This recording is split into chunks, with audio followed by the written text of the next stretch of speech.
So George Adams, Interventional Cardiology, it's wonderful to have you here with us today.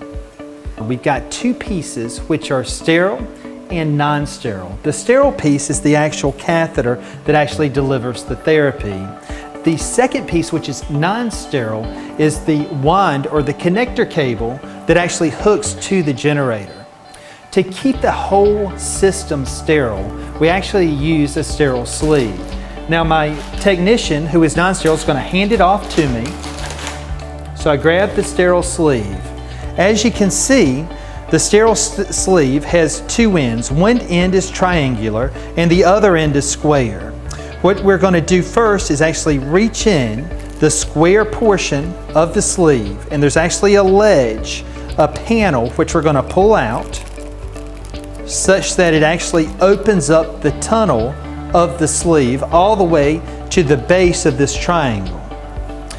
Now my non-sterile technician is going to drop the actual connector cable into the sleeve, and it's going to come all the way to the bottom of the triangle, as you can see here.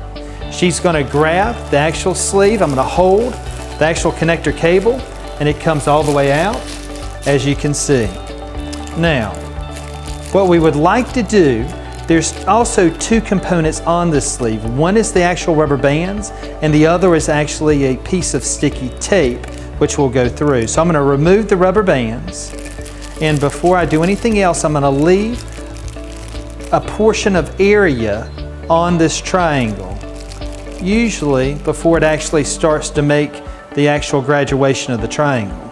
I'm going to take a rubber band, as you can see, and I've actually cupped it, the triangular piece, and come around the actual device. I rotate it down to below the actual impulse button. I'm going to make one more loop. The rubber band is going to keep the actual plastic piece taut against the device, and I've released the actual sticky tape. Then what we're going to do is there is actually a perforated region at the triangular portion of this sleeve. I'm just going to pull it, and the perforation actually tears, actually opening up the hole to this non-sterile wand or connector cable. Next, what we're going to do is we've actually got our actually lithotripsy balloon. You pull the red piece off, and as you can see, these two devices will actually marry. It's a magnetic connector.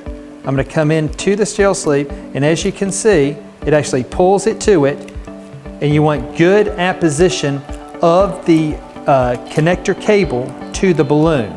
If it doesn't seal well, if it's not well opposed, then you'll get an error signal actually on your generator. So you just need to move it around a little bit. You may even have to pull it apart again and then reconnect it, okay? Once this is connected, then what we do is we take this piece of tape, which again is sterile, and the way you open this up, on one end it says tear here, on the other end is clear. You want to come from the clear end. You want to peel it. So I took it like this, and I just peel this white piece off.